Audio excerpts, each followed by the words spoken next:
Palavra da Verdade, com Hernandes Dias Lopes. Então abra comigo a sua Bíblia, por favor, no primeiro livro de Samuel, capítulo 17. 1 Samuel 17. Este é um texto muito conhecido de todos, é o texto da batalha do exército de Israel contra o exército filisteu e da vitória de Davi sobre o gigante Golias.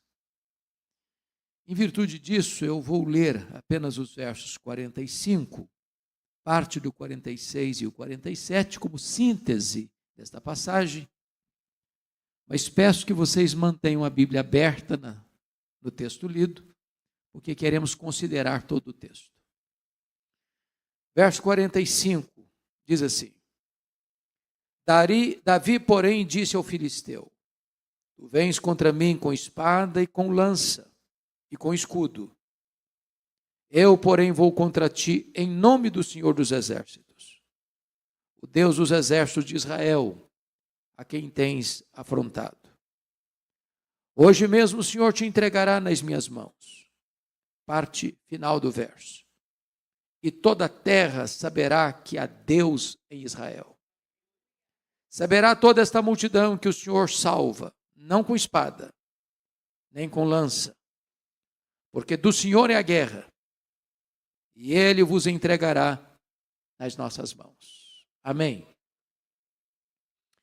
Bom, eu preciso lhe dizer nesta noite que os gigantes existem, e eles são muitos. E eles são atrevidos. E eles se postam no nosso caminho para nos assustar, para nos aterrorizar, para nos intimidar. Gigante é tudo aquilo que parece ser maior do que você. Gigante é tudo aquilo que intimida você. Há gigantes que estão dentro de nós. Há gigantes que estão fora de nós. Há gigantes irreais e há gigantes reais. Há gigantes que nós os criamos no laboratório do medo. E eles se levantam como fantasmas para nos assustarem. Quais são os seus gigantes? Um gigante pode ser uma circunstância. Pode ser uma doença. Pode ser um relacionamento. Pode ser um trauma. Uma ferida aberta. Um abuso sofrido na infância. Pode ser um divórcio doloroso. Um luto amargo. Pode ser um prejuízo financeiro. Pode ser um vício. Pode ser um pecado que tenazmente assedia você. Eu não sei quais são os seus gigantes, mas quero lhe dizer que nesta noite Deus não nos chamou para medir a altura dos gigantes, nem para temer os gigantes, nem para fugir deles. Nesta noite Deus nos chama para vencer os nossos gigantes. Os vencedores gigantes não nascem, eles são feitos.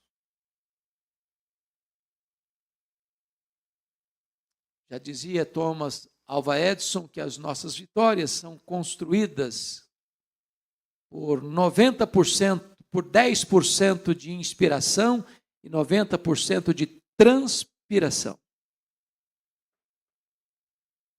Ele mesmo enfrentou um gigante quando era criança. A escola onde ele estudava o devolveu, por achar que ele não tinha capacidade de acompanhar os seus colegas. E ao chegar em casa, perguntou para sua mãe: por que a escola me devolveu? A mãe lhe disse: é porque você é inteligente demais. Seus coleguinhas não conseguem acompanhar o seu raciocínio. Eu vou investir em você. E ele se tornou o maior cientista de todos os tempos. Nunca ninguém jamais registrou tantas patentes como Thomas Alva Edison. Uma das suas descobertas foi a lâmpada elétrica. Muitas pessoas superaram seus gigantes. Eu fico imaginando John Milton, que ficou cego aos 50 anos de idade. Parecia uma tragédia. Mas depois de completamente cego, ele escreveu o grande clássico Paraíso Perdido. Eu fico imaginando a situação de Ludwig van Beethoven. Quando a sua mãe estava grávida dele, o médico recomendou que ela abortasse. Havia um problema de má formação genética. E a mãe resolveu manter a gravidez. E nasceu Ludwig van Beethoven, um músico de qualidades superlativas. Mas com o tempo ele foi lidando com a surdez progressiva e aos 46 anos ele fica completamente surdo. Parecia o fim para a carreira de um musicista. Mas depois de completamente surdo, ele compôs as suas sinfonias mais excelentes. Ele venceu o gigante da surdez, como John Milton vencera o gigante da cegueira. Mas chama a sua atenção para uma das pessoas que mais marcam a minha vida, particularmente, a grande poetisa Fanny Crosby. Esta foi a maior compositora evangélica de todos os tempos. Essa mulher compôs mais de 4.000 hinos. Essa mulher sabia praticamente o Novo Testamento de cor. Esta mulher viveu 92 anos. Essa mulher ficou cega na 6ª semana de vida. Viveu toda a sua vida na escuridão. Mas os hinos que ela compôs ainda nos edifica, nos consola e nos anima. Que segurança tem em Jesus, pois nele gozo, paz, vida e luz. Quer estar ao pé da cruz, que tão rica fonte. Hinos de Fanny Crosby. Quais são seus gigantes? Hoje Deus nos trouxe nesta noite chuvosa, nesta santa casa, para nós vencermos os nossos gigantes. Esse texto fala de um enfrentamento, de uma conflagração, de uma guerra. Naquela época as batalhas eram confrontos pessoais. De um lado estava o exército de Israel, do outro lado estava o exército filisteu. E na hora do aceso da batalha, diz a Bíblia, que levanta do lado dos filisteus um duelista, um gigante, com mais de 3 metros de altura, ostentando uma armadura que pesava mais de 60 quilos. A ponta da sua lança pesava mais de 6 quilos. À frente dele um flecheiro. E esse gigante se levanta acintosamente e afronta os soldados de Israel, dizendo: não é necessário lutar, dê-me um homem para lutar comigo. Se ele me vencer, nós serviremos vocês. Se eu vencer, vocês nos servirão. E diz a Bíblia que esse gigante aparece 40 dias, 2 vezes por dia, afrontando os soldados de Saul. E todos acovardados fogem com as pernas bambas de medo. É nesse ínterim que chega nesse acampamento de guerra o jovem Davi, na hora da debandada geral. E ele quer saber o que está acontecendo. E contam para ele, tem um gigante, que é imbatível, que ninguém tem coragem de enfrentá-lo. Ele está humilhando a nação de Israel. É impossível vencê-lo. Todos estamos aqui acovardados e fugindo. Então Davi pergunta: mas quem é esse incircunciso filisteu para afrontar os exércitos do Deus vivo? E Davi se dispôs a enfrentá-lo. E Davi se dispôs a vencê-lo. E é por isso que esse texto relata para nós quais são as marcas de um vencedor de gigantes. Com a Bíblia aberta comigo, peço que você confira quais são essas marcas. Em primeiro lugar, confira o verso 24. Todos os israelitas, vendo aquele homem, fugiram diante dele e temiam grandemente. E diziam uns aos outros, verso 25, vistes aquele homem que subiu? Pois subiu para afrontar a Israel. A primeira marca de um vencedor de gigantes é que ele não escuta a voz dos pessimistas. Quem nunca venceu um gigante vai dizer para você que é loucura enfrentar um. Quem nunca derrubou um gigante vai dizer para você é mais seguro você fugir. Os pessimistas se multiplicam como cogumelos. Eles estão por aí. Eles nos cercam. E eles estão tentando plantar medo no seu coração. E eles estão dizendo para você, não lute, não enfrente, não batalhe. Essa vitória está perdida. Essa causa não tem vitória para ela. É melhor render. É melhor fugir. É melhor jogar a toalha. É melhor desistir. Me permita ilustrar isso. A Bíblia conta a história dos 12 espias de Israel. Eles foram avistar a terra. A terra era boa. A terra manava leite e mel. A terra produzia frutos excelentes. Eles trouxeram esses frutos como evidência do relatório. Mas 10 desses 12 espias disseram para Moisés, a terra é boa mesmo, mas lá tem cidades fortificadas. A terra é boa mesmo, mas lá tem gigantes. E aos olhos daqueles gigantes, nós somos como que gafanhotos. Aos nossos próprios olhos, nós somos gafanhotos. Príncipes, menos do que príncipes, menos do que homens, insetos. Assim que eles se viam.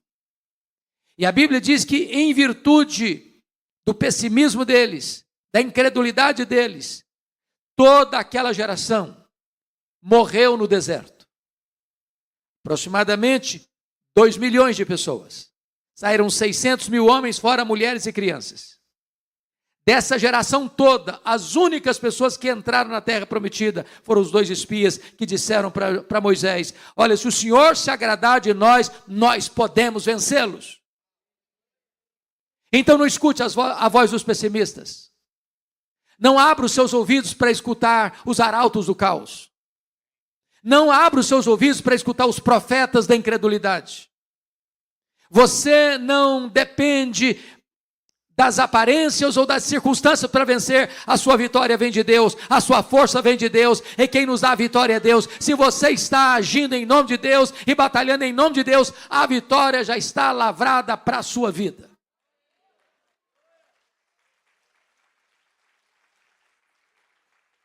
Mas há uma segunda lição nesse texto.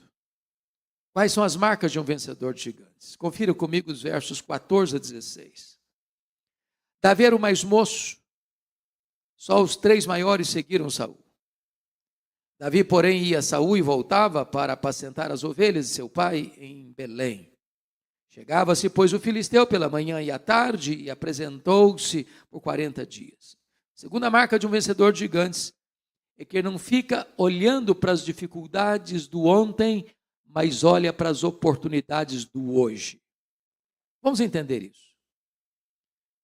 Quando Abner, comandante do exército de Saul, foi à casa de Jessé para alistar seus filhos para a guerra, e isso era um grande privilégio, ele alistou apenas os 3 mais velhos. Davi era o caçula. Davi não foi lembrado. Davi não foi procurado. Davi não foi alistado. Talvez Abner pensasse, ele não tem cancha para ser soldado. Ele não tem idade para ser soldado. Ele não tem capacidade para ser soldado. E aqui tem um ponto para mim da mais alta importância. Porque o único homem que na família de Jessé foi preterido, diríamos nós, o caçula, era o único homem que tinha coragem de enfrentar o gigante. Há muitas pessoas, e eu na minha jornada de pastorado tenho escutado tantas palavras assim: pastor, eu não tive privilégios e oportunidades na vida. Eu não nasci numa família aquinhoada. Eu não tive a oportunidade de estudar numa boa escola particular. Eu não tive a chance de fazer uma faculdade. Eu sofro as consequências dos problemas do passado. E tem muita gente que passa a vida lamentando, reclamando, murmurando, olhando para as dificuldades do ontem, sem olhar para as oportunidades do hoje. Se você ler as biografias e olhar para a história das pessoas, você verá que os maiores vencedores na vida não nasceram em berço de ouro, mas cresceram na urdidura da luta, tonificando as musculaturas da alma no campo aceso de batalha. Pare de ficar lamentando as dificuldades do passado. Pare de murmurar sobre as dificuldades que você enfrentou ontem. Ninguém acredita em mim. Ninguém acredita nos meus dons. Ninguém acredita nos meus talentos. Ninguém nunca me chamou para fazer nada de relevante. Entenda uma coisa, os problemas do passado não são desculpas para você olhar as oportunidades que Deus coloca diante de você hoje. As portas abertas que Deus coloca diante de você hoje.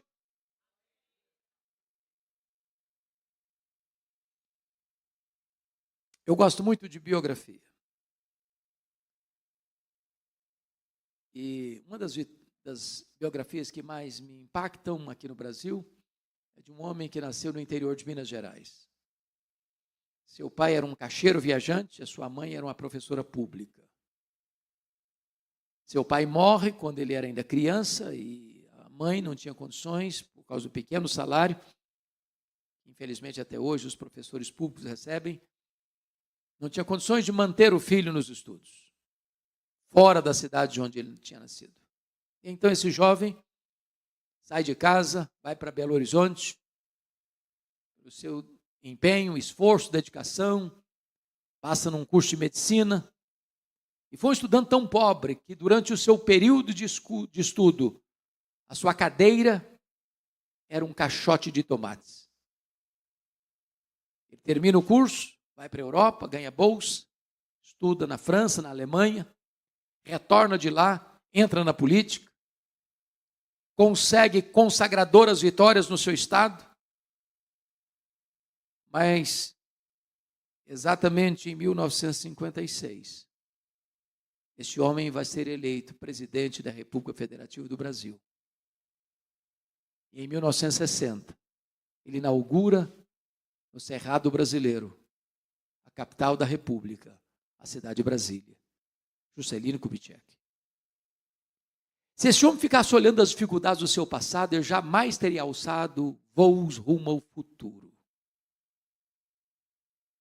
Eu quero encorajar você a não ficar olhando pelas lentes do retrovisor, mas subir nos ombros dos gigantes e ter a visão do farol alto. Olhar para frente. Olhar para aquilo que Deus pode fazer na sua vida. Não importa a sua idade. Deus chamou Abraão com 75 anos. Deus pode pegar você na idade que você tem, seja você idoso, seja você um adolescente, e levantar você para fazer diferença na nossa geração. Então não fique olhando para as dificuldades que você já teve, olhe para as oportunidades que Deus está colocando diante de você agora. Quais são as marcas de um vencedor de gigantes? Em terceiro lugar, confira comigo, por favor, os versos 28 a 30. Ouvindo Eliabe, seu irmão mais velho, falar àqueles homens, acendeu-se-lhe a ira contra Davi e disse: por que desceste aqui? E a quem deixaste aquelas poucas ovelhas no deserto? Bem conheço a tua presunção e a tua maldade. Desceste apenas para ver a peleja. Respondeu Davi: que fiz eu agora? Fiz somente uma pergunta. Desviou-se dele para outro e falou a mesma coisa. Terceiro lugar, um vencedor de gigantes é aquele que lida sábia e vitoriosamente com seus críticos. Meus irmãos, eu nunca vi ninguém fazendo algo relevante no reino de Deus sem enfrentar críticas. Agora, há críticas e críticas. Há críticas que vêm para destruir você. Elas não têm nenhuma intenção de ajudar você. Elas querem jogar você no chão. Há críticas, entretanto, que são positivas. E nós devemos ter sabedoria para recebê-las. É alguém que nos ama, que nos confronta, que nos aconselha, que nos aponta o caminho. Agora, essa crítica negativa, ela dói. E dói muito. Agora, eu vou lhe dizer quando essa crítica dói mais. Em primeiro lugar, ela dói mais quando ela vem daqueles que deveriam estar do nosso lado e estão contra nós. Quem está criticando Davi aqui é o seu irmão mais velho. Tem gente, irmãos, que joga contra o patrimônio. Tem gente que faz gol contra. Tem gente que torce contra. Tem gente que chora quando você se alegra e tem gente que se alegra quando você chora. Esse tipo de crítico machuca o coração. Em segundo lugar, sabe quando a crítica dói mais? É quando ela vem daqueles que nos conhecem há muito tempo. Se você perceber, o Eliabe é o irmão mais velho, o Davi é o irmão caçula. E então Eliabe, eram vários irmãos, Eliabe viu Davi crescer. Eliabe conhecia Davi, o caráter de Davi. E apesar de conhecer as virtudes de Davi, critica Davi. É triste quando a crítica vem de alguém que convive com você. Nas palavras lá de Jesus, é o amigo que volta contra você o calcanhar.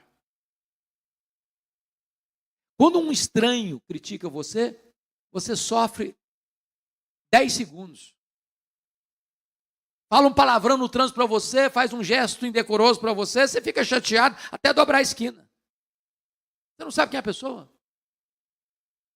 Mas quando alguém da sua casa, da sua família, ou da sua igreja, critica você, isso machuca você. Terceiro, quando a crítica dói mais? A crítica dói mais quando ela vem empacotada em destempero emocional. Veja o verso 28. Está escrito o seguinte, olha bem comigo. Acendeu-se-lhe a ira contra Davi. Mas o que o Davi fez para Eliabe perteirado? Nada. Mas por que o Eliabe está irado com Davi? Eliabe está irado com Davi porque não suporta a ideia de que Davi, porventura, venha vencer o gigante e ser aplaudido, e esses aplausos não serem para ele. Irmãos, a psicologia humana prova algo muito triste acerca da nossa natureza humana. Nós temos mais facilidade de chorar com os que choram do que nos alegrarmos com os que se alegram. Eu estava lendo, pastores, esta semana, estudando Eclesiastes. Vá rapidinho comigo lá em Eclesiastes, depois não saia aqui do texto não, que eu preciso que você volte para ele. Vá comigo só um pouquinho lá em Eclesiastes 4:4. E eu fiquei impressionado com o que está escrito aqui.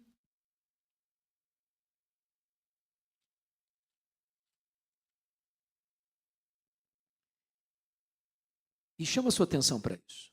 Eclesiastes 4:4 diz assim: então vi que todo o trabalho e toda destreza em obras provém da inveja do homem contra o seu próximo. O que Salomão está diagnosticando no coração do homem que vive debaixo do sol, nessa vida apenas no horizonte humano, é que as pessoas trabalham, empreendem, ganham dinheiro, compram casa, apartamento, carro, sítios, fazendas, porque elas querem concorrer com alguém. Elas querem ser melhor que alguém, maior que alguém, mais rico que alguém, ter mais fortuna que alguém, ter um carro mais bonito que alguém, ter uma casa mais bonita que alguém. É a competição. As pessoas não têm prazer em ouvir, olha, Deus está abençoando a minha vida. Ih, está abençoando, mas está abençoando, né?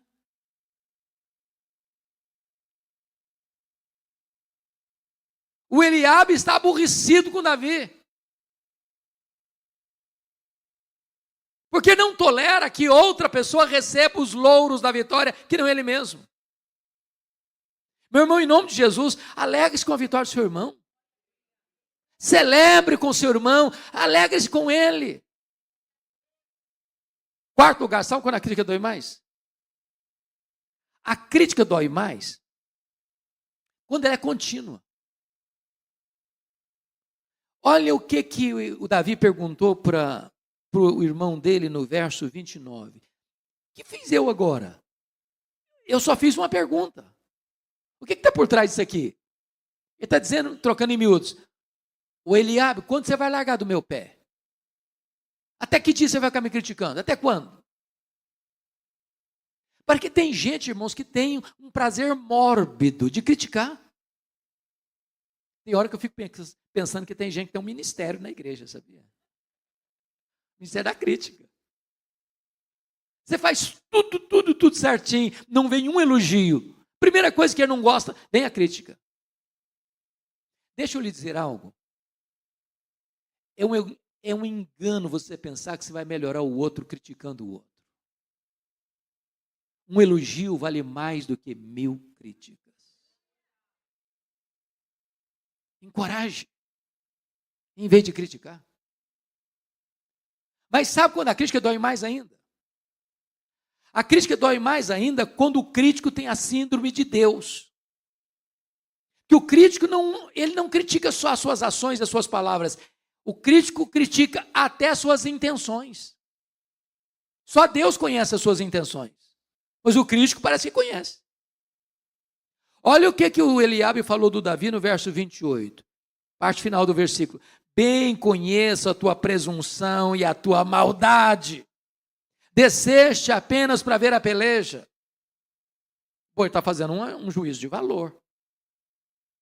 Ele está interpretando o subjetivo de Davi. A grande pergunta é, o Eliabe tem razão, Davi está ali porque ele é de fato alguém presunçoso e maldoso? Essa é a motivação de Davi estar nesse lugar? E a resposta é um sonoro não. Por que não? Vamos entender. Se você der uma olhadinha no capítulo anterior, no capítulo 16, aconteceu um fato muito importante na família do Jessé. O profeta Samuel foi na casa do Jessé, por ordem de Deus, para ungir um dos filhos de Jessé, rei de Israel, em lugar do Saul. Aí lá vai o profeta. Quando chega na casa do Jessé, quem ele vê? O Eliabe, o primogênito, cara bonitão, capa de revista. E o profeta concluiu, está aí o ungido do Senhor. Aí Deus disse para o profeta, vai devagar, profeta. Vai devagar, isso é um guarda-roupa. Está oco por dentro. Não tem nada. Só tem verniz. Todos os outros filhos, os 7 filhos, passaram diante do profeta, não é esse, não é esse, não é esse, não é esse, não é esse. Acabou? Não, tem um, mas é o caçula. Está lá em Belém cuidando de ovelha. E o profeta disse, nós não vamos nos assentar à mesa enquanto ele não chegar. Aí lá vem o Davi esbaforido, cheirando ovelha. E o Senhor disse, esse aí, pode botar o azeite na cabeça dele. Agora preste atenção. Eu acho que aquilo amargurou o coração do Eliabe. O Davi furou a fila. Agora vamos pegar outra cena. Capítulo 17. O Davi já está ungido rei de Israel. É rei de direito, só não é rei de fato ainda. Só não assumiu o trono ainda, mas é rei. Na decisão de Deus, no decreto de Deus, ele é rei. Aí o pai dele chama o Davi e falou, meu filho, vem cá. Vai lá no acampamento de guerra, leva esses pães e esses queijos para os seus irmãos. Davi podia dizer assim para o pai: ô pai, o senhor não está entendendo. Acho que o senhor não entendeu bem o que aconteceu aqui em casa. O senhor não sabe que eu sou o futuro rei de Israel? Aliás, já sou rei. O senhor me perdoe, mas eu não vou exercer esse papel de office boy. Como é que fica a minha reputação? O povo me vendo um embornal cheio de pão e de queijo. Ah, não, eu não vou não, o senhor arranja outro. Agora eu tenho que manter a pose. Portanto, quando Davi se submete ao seu pai e vai àquele acampamento levando pães e queijo, ele está sendo humilde e não presunçoso. Agora, o crítico vê em você virtude e transforma a virtude sua em defeito. Sabe por quê? Porque o crítico não tem coragem de enfrentar os seus próprios problemas, então ele transfere os problemas dele para você e critica em você o que ele não tem coragem de enfrentar nele mesmo.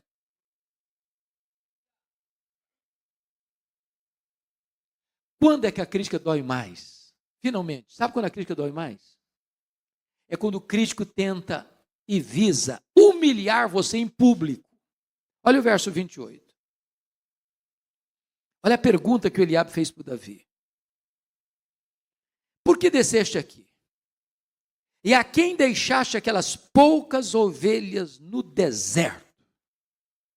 Sabe o que ele está fazendo diante dos soldados de Saul com Davi? Falou: menino, esse se enxerga.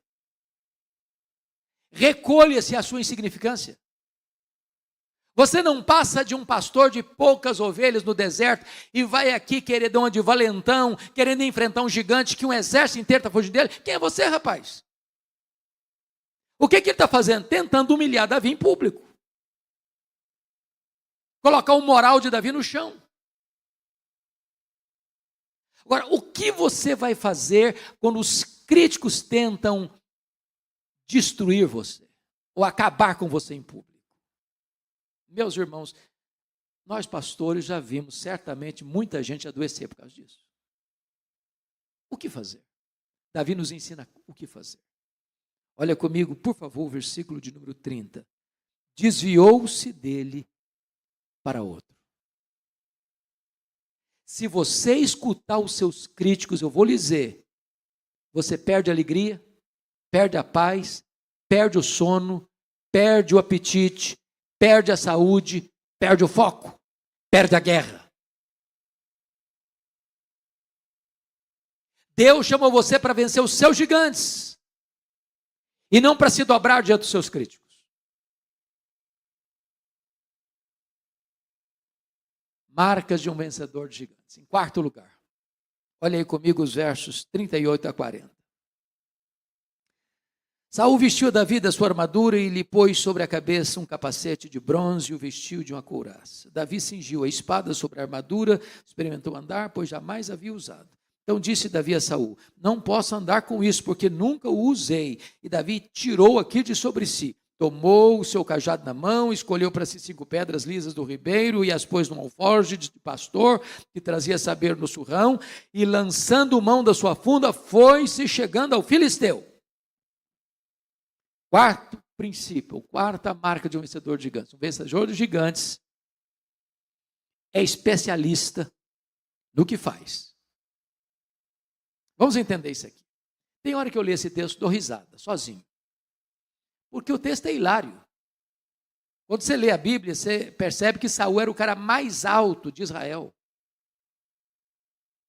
Era manequim 76. Davi era manequim 42. A hora que botou toda aquela armadura do Saul no Davi, sobrou armadura. Aquilo era um empecilho, era uma tralha. Ele nem sequer conseguiu andar, quanto mais correr ou lutar com a armadura. Ele nunca tinha pegado uma espada na mão. Ele arrancou tudo aquilo dele, jogou fora, tira isso de mim, eu nunca usei, não sei usar, quer isso não. Aí correu lá no ribeiro. E até hoje, quando você visita esse local, tem pedras assim, redondinhas, dá até vontade de você jogar umas também. Botou 5 no embornal dele. pegou a funda e correu na direção do gigante, dizendo o seguinte: olha, com esse negócio aqui, eu sou doutor. Disso aqui eu entendo. Disso aqui eu sou especialista. Eu sou capaz de acertar um fio de cabelo, quanto mais a testa de um gigante. O que Davi está nos ensinando aqui? Que não adianta você usar roupa de rei sem ser rei. Você não foi chamado para ser igual fulano ou beltrano. Deus só fez você igual a você. Se você não for você, ninguém mais vai ser.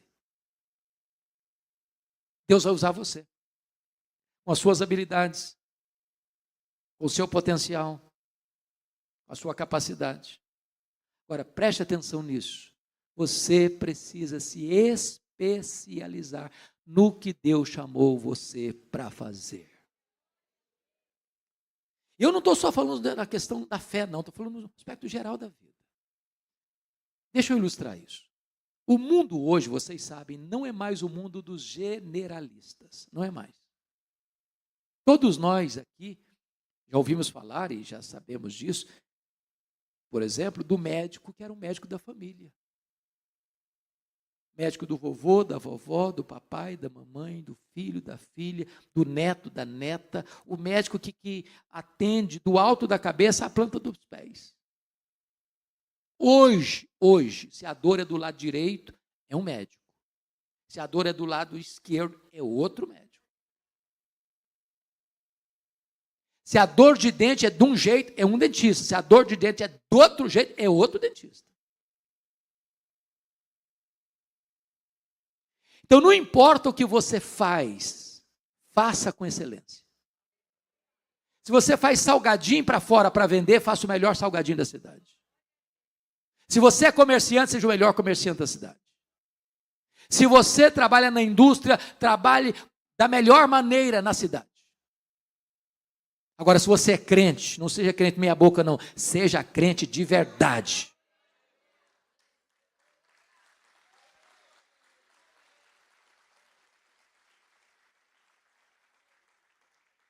Quinta marca de um vencedor de gigantes.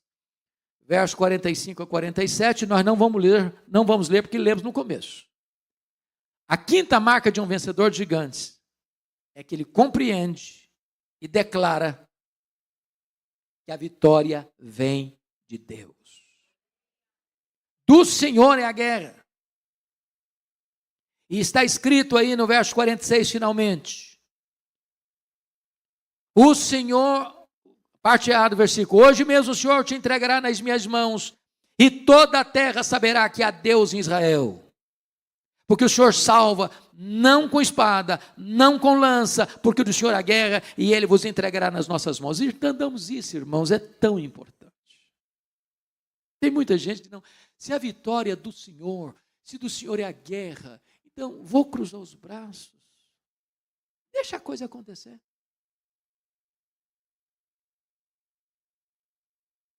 E tem gente que tenta botar nas costas da soberania de Deus aquilo que é da sua responsabilidade. Quando Jesus chegou na boca do túmulo de Lázaro, ele disse: tirai a pedra. Tirar a pedra as pessoas podiam fazer. Agora, ele ia fazer o que só ele podia fazer: dizer para o Lázaro: sai para fora.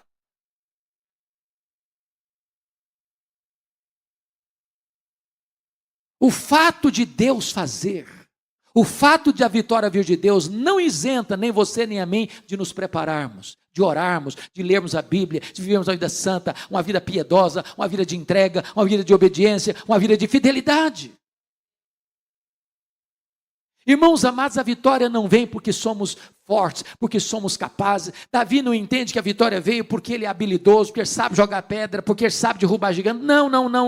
Ele entende uma coisa: ele está preparado, ele tem coragem, ele tem fé, ele tem confiança em Deus, mas a vitória não vem dele, a vitória vem de Deus, porque toda a glória deve pertencer a Deus. Não há espaço para vaidade, não há espaço para soberba, não há espaço para aplausos humanos. A glória só pertence a Deus.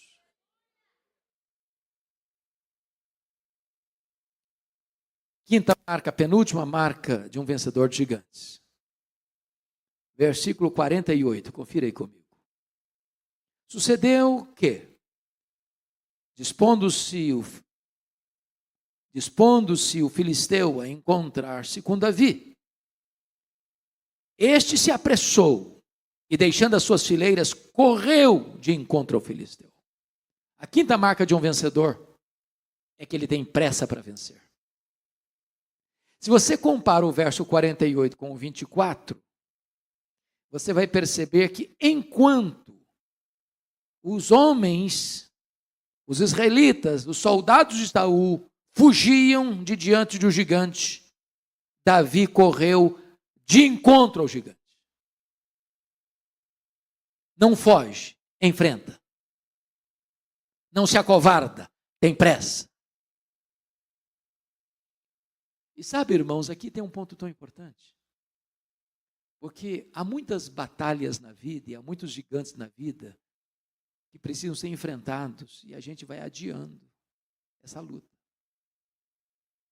É aquela conversa, é aquele confronto, é aquela decisão. Vai empurrando com a barriga, vai jogando debaixo do tapete, vai postergando a decisão.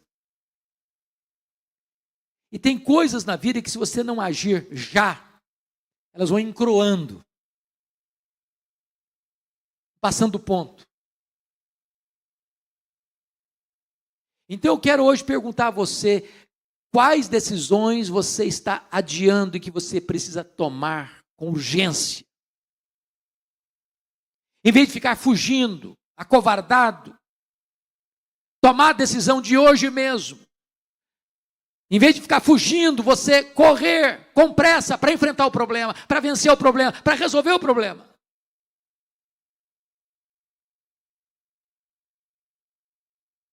Há um ditado popular aqui no Brasil que diz que é melhor você ficar meia hora vermelho que passar a vida inteira amarelo. Trocando em miúdos. Lide com o problema, enfrente o problema, encare o problema, resolva o problema. Tenha pressa para resolvê-lo. Os soldados de Saul já estão fugindo há 40 dias, 2 vezes por dia. Davi aparece e tem pressa para vencer. Mas finalmente, em último lugar, sétimo e último lugar. Olha comigo o verso 52 a 54. Então os homens de Israel e Judá se levantaram e jubilaram e perseguiram os filisteus até Gate, até as portas de Ecrom. E caíram filisteus feridos pelo caminho de Saarim até Gate, até Ecrom. Então voltaram os filhos de Israel de perseguirem os filisteus e lhe despojaram os acampamentos. Tomou Davi a cabeça do filisteu e a trouxe a Jerusalém, porém as armas dele pô-las Davi na sua tenda.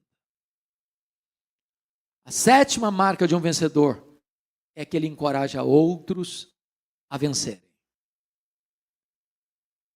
A Bíblia diz que quando Golias vem com todas as afrontas, zombando e escarnecendo de Davi, Davi corre na direção dele e não gasta 5 pedras. Foi a primeira. Cravou-a na testa do gigante, encontrando um flanco aberto na sua fronte. E ele caiu. Davi pegou a própria espada do gigante, cortou-lhe a cabeça. Quando os soldados acovardados de Israel viram a cena, cobraram ânimo e entraram na luta e tiveram uma consagradora vitória. E os filisteus, uma acachapante derrota. Um vencedor encoraja outros a vencerem. Talvez a luta é carreira solo, mas a celebração é um grande coral. Talvez você olhe na igreja, os bancos, você se lembre de alguém que já esteve aqui. E não sei por que razão não está mais aqui. A Covid, ou um problema pessoal ou familiar. Não sabemos. E às vezes a gente quer botar toda a responsabilidade nas costas do pastor ou dos obreiros. Deus está chamando você para dar uma olhada. Dizer, meu Deus, eu quero ser o encorajador.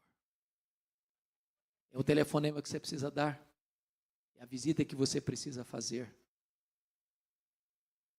É aquele aconselhamento que você pode fazer.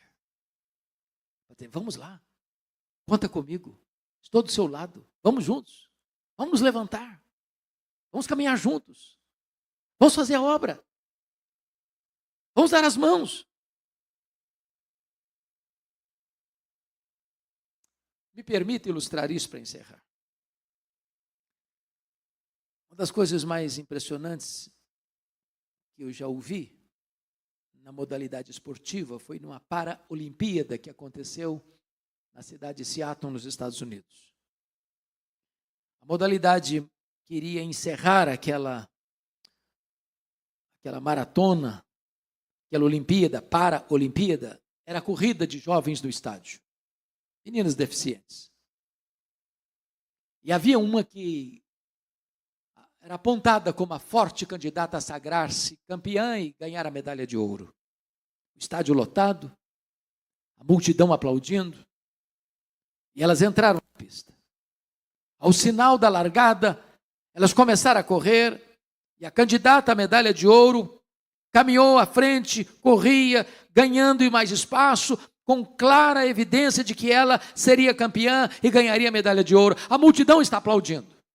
Quando de repente, esta moça tropeça e cai. Suspense na multidão.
Mas de repente, a multidão redireciona seus aplausos e começa a aplaudir a que vinha em seguida para que ela pudesse ganhar e assim conquistar a medalha de ouro. Mas para surpresa da multidão ali presente, a que vinha em seguida parou, estendeu a mão para aquela que estava no chão e a levantou. As retardatárias chegaram e, quebrando o protocolo da Paralimpíada, todas as jovens atletas deram umas mãos e juntas correram para a reta de chegada. O estádio, pasmo, aplaudiu ruidosamente e o mundo inteiro aprendeu uma grande lição. As vitórias mais expressivas que temos na vida são aquelas que nós compartilhamos com outras pessoas. Não basta só você vencer, é preciso que você ajude outras pessoas também a vencerem. Davi foi um vencedor, mas Davi foi um homem, como você e eu, com as nossas fraquezas. Mas o filho de Davi, o rebento de Jessé, o nosso glorioso Redentor, é o vencedor invicto em todas as batalhas. Ele venceu o diabo. Ele venceu o pecado. Ele venceu a morte. E como já foi dito neste culto, se você está em Cristo, você já é mais do que vencedor. Já somos mais do que vencedores. Porque o nosso capitão, o comandante do exército de Deus, vai à nossa frente e ele conquistou para nós eterna vitória na cruz do Calvário. Que o Senhor nos abençoe. Amém.